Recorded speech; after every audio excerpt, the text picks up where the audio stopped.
Hi all, welcome to Footy Arena. Transfer റൗണ്ടപ്പിൻ്റെ 9ാമത്തെ എപ്പിസോഡിലാണ് നമ്മളിപ്പോൾ ഉള്ളത്. ഫുട്ബോൾ ലോകത്തെ പ്രധാനപ്പെട്ട ട്രാൻസ്ഫർ റൂമറുകളും അതുപോലെ തന്നെ വാർത്തകളും നമുക്കൊന്ന് പരിശോധിക്കാം. ഇന്ന് ഫുട്ബോൾ ലോകത്തെ 16 താരങ്ങളുമായി ബന്ധപ്പെട്ട അപ്ഡേറ്റുകളാണ് നമ്മൾ നോക്കുന്നത്. ആദ്യത്തെ താരം നെയ്മർ ജൂനിയർ ആണ്. താരത്തിൻ്റെ സാന്റോസിലേക്കുള്ള മടങ്ങി വരവുമായി ബന്ധപ്പെട്ടുകൊണ്ടുള്ള ചില പ്രധാനപ്പെട്ട അപ്ഡേറ്റുകൾ പ്രമുഖ ബ്രസീലിയൻ മാധ്യമമായ ഗ്ലോബോ ഇപ്പോൾ നൽകിയിട്ടുണ്ട്. അതായത് ഫെബ്രുവരി മുതൽ ജൂൺ വരെയുള്ള ഒരു കോൺട്രാക്റ്റിലായിരിക്കും ആദ്യം നെയ്മർ ജൂനിയർ സാന്റോസുമായി ഒപ്പുവെക്കുക. ബ്രസീലിയൻ ലീഗിലും ബ്രസീലിയൻ കപ്പിലും പൗളിസ്റ്റ ചാമ്പ്യൻഷിപ്പിലും ഒക്കെ നമുക്ക് പിന്നീട് നെയ്മർ ജൂനിയറെ കാണാൻ കഴിയും. അതിനുശേഷം 2026 ജൂൺ വരെയുള്ള അഥവാ വേൾഡ് കപ്പ് വരെയുള്ള ഒരു കോൺട്രാക്റ്റ് പുതുക്കാനുള്ള ഓപ്ഷൻ നെയ്മർ ജൂനിയർക്ക് അവിടെ അവൈലബിൾ ആയിരിക്കും. ക്ലബിന്റെ സാമ്പത്തിക സ്ഥിതി വർദ്ധിപ്പിക്കാൻ വേണ്ടി സ്പോൺസർമാരുമായി സാന്റോസ് ഇപ്പോൾ സംസാരിച്ച് തുടങ്ങിയിട്ടുണ്ട്. അധികം വൈകാതെ തന്നെ ഈ വിഷയത്തിലുള്ള ഒരു ഒഫീഷ്യൽ പ്രഖ്യാപനം നമുക്ക് പ്രതീക്ഷിക്കാം. അതായത് നെയ്മർ ജൂനിയർ സാന്റോസിലേക്ക് മടങ്ങി വരികയാണ് എന്നുള്ളത് ഇപ്പോൾ ഉറപ്പായി കഴിഞ്ഞിട്ടുണ്ട്. ഇനി രണ്ടാമത്തെ താരം ജെയിംസ് മക്കറ്റിയാണ്. മാഞ്ചസ്റ്റർ സിറ്റി താരമായ ഇദ്ദേഹത്തെ സ്വന്തമാക്കാൻ വേണ്ടി ജർമ്മൻ ക്ലബ്ബായ ബയർ ലെവർക്യൂസൻ ഇപ്പോൾ രംഗത്ത് വന്നിട്ടുണ്ട്. സാബി അലോൺസോക്ക് വളരെയധികം താല്പര്യമുള്ള ഒരു യുവതാരം കൂടിയാണ് ജെയിംസ്. മൂന്നാമത്തെ താരം ഡാനിലോയാണ്. താരത്തിന്റെ യുവന്റസുമായുള്ള കോൺട്രാക്റ്റ് ഇപ്പോൾ ടെർമിനേറ്റ് ചെയ്ത് കഴിഞ്ഞിട്ടുണ്ട്. ഇനി ബ്രസീലിയൻ ക്ലബ്ബായ ഫ്ലമംഗോക്ക് വേണ്ടിയാണ് ഇദ്ദേഹം കളിക്കുക. നാലാമത്തെ താരം ഉനൈ ഹെർണാണ്ടസ് ആണ്. ബാഴ്സലോണ ബിയുടെ ക്യാപ്റ്റനായ ഇദ്ദേഹം സൗദി അറേബ്യയിലേക്കാണ് പോകുന്നത്. താരത്തെ സൗദി അറേബ്യൻ ക്ലബ്ബായ അൽ ഇത്തിഹാദാണ് സ്വന്തമാക്കുന്നത്. അഞ്ചാമത്തെ താരം മിഗേൽ അൽമിറോൺ ആണ്. ന്യൂകാസിൽ യുണൈറ്റഡ് താരമായ ഇദ്ദേഹം ക്ലബിനോട് ഗുഡ് ബൈ പറയുകയാണ്. അമേരിക്കൻ ക്ലബ്ബായ അറ്റ്ലാന്റ യുണൈറ്റഡ് ആണ് ഇദ്ദേഹത്തെ സ്വന്തമാക്കുന്നത്. ആറാമത്തെ താരം ആൻഡേഴ്സൺ ടാലിസ്ക. അൽ നസറിന്റെ ബ്രസീലിയൻ സൂപ്പർ താരമായ ടാലിസ്ക ഇപ്പോൾ ക്ലബിനോട് വിട പറഞ്ഞിട്ടുണ്ട്. തുർക്കിഷ് ക്ലബ്ബായ ഫെനർബാഷയാണ് അദ്ദേഹത്തെ സ്വന്തമാക്കുന്നത്.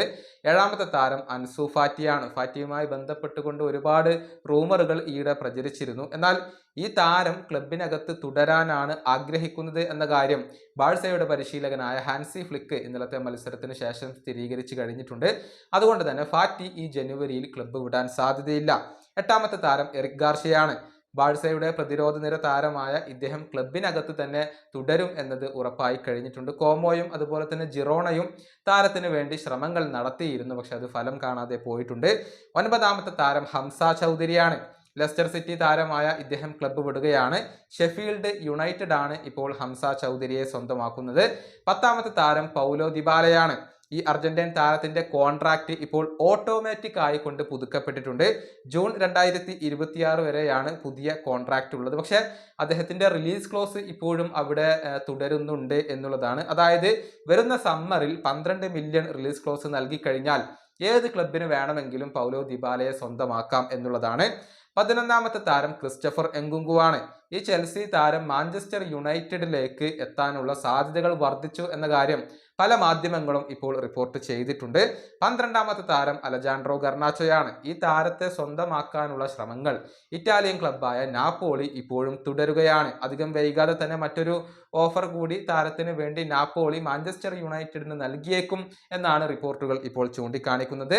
13ാമത്തെ താരം കാസിമിറോയാണ്. ബെസിക്ടസിന്റെ പുതിയ പരിശീലകനായിക്കൊണ്ട് ചുമതലയേറ്റ സോൾഷെയർ യുണൈറ്റഡിൽ നിന്നും കാസിമിറോയെ സൈൻ ചെയ്യാൻ ആവശ്യപ്പെട്ടു എന്ന റിപ്പോർട്ടുകളാണ് ഇപ്പോൾ പുറത്തേക്ക് വരുന്നത്.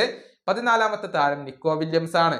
ഈ സൂപ്പർ താരത്തെ സ്വന്തമാക്കാൻ ആഴ്സണലിന് ഇപ്പോൾ താല്പര്യമുണ്ട്. താരത്തിന്റെ റിലീസ് ക്ലോസ് ആയ 42 മില്യൺ പൗണ്ട് നൽകാൻ ഇവർ തയ്യാറായി കഴിഞ്ഞിട്ടുണ്ട് എന്നുള്ള റിപ്പോർട്ടുകളാണ് പുറത്തേക്ക് വന്നിട്ടുള്ളത്. FC ബാഴ്സലോണ നേരത്തെ ഈ താരത്തെ സ്വന്തമാക്കാൻ ശ്രമിച്ചിരുന്നു, പക്ഷെ അത് ഫലം കാണാതെ പോവുകയായിരുന്നു. 15ാമത്തെ താരം ഡാർവിൻ നുനസ് ആണ്. ഈ ലിവർപൂൾ സൂപ്പർ താരത്തെ സ്വന്തമാക്കാൻ വേണ്ടി സൗദി ക്ലബ്ബുകൾ പലതും രംഗത്ത് വന്നിട്ടുണ്ട്. അതിനു പുറമെ നാപ്പോളി കൂടി ഇപ്പോൾ ഇദ്ദേഹത്തിന് വേണ്ടി ശ്രമിക്കുന്നു എന്നാണ് അറിയാൻ കഴിയുന്നത്. 16ാമത്തെ താരം മറ്റാരുമല്ല, റാഫീഞ്ഞയാണ്. ഈ ബ്രസീലിയൻ താരത്തെ സൗദി ക്ലബ്ബുകൾക്ക് വിട്ടു നൽകാൻ ഇപ്പോൾ FC ബാഴ്സലോണ ഒരുക്കമല്ല. പുതിയ ഒരു കോൺട്രാക്റ്റ്, വളരെ ആകർഷകമായ ഒരു കോൺട്രാക്റ്റ് റാഫീഞ്ഞയ്ക്ക് ബാഴ്സലോണ ഓഫർ ചെയ്യും എന്നാണ് റിപ്പോർട്ടുകൾ ചൂണ്ടിക്കാണിക്കുന്നത്. ഈ സീസണിൽ ഗംഭീര പ്രകടനമാണ് റാഫീഞ്ഞ നടത്തിക്കൊണ്ടിരിക്കുന്നത്. അതുകൊണ്ട് തന്നെയാണ് അദ്ദേഹത്തിന്റെ കോൺട്രാക്റ്റ് പുതുക്കാൻ FC ബാഴ്സലോണ തീരുമാനിച്ചിട്ടുള്ളത്. നേരത്തെ ഈ താരത്തെ പലതവണ ഒഴിവാക്കാൻ ബാഴ്സ ശ്രമിച്ചിരുന്നു, പക്ഷെ റാഫീഞ്ഞ തന്നെ ക്ലബിനകത്ത് തുടരാൻ തീരുമാനിക്കുകയായിരുന്നു. ഏതായാലും നിലവിൽ റാഫീഞ്ഞ ബാഴ്സ വിടാനുള്ള യാതൊരുവിധ സാധ്യതകളും അവശേഷിക്കുന്നില്ല. ഈ വീഡിയോ അവസാനിപ്പിക്കുന്നു. അടുത്ത വീഡിയോയുമായി വീണ്ടും കാണാം.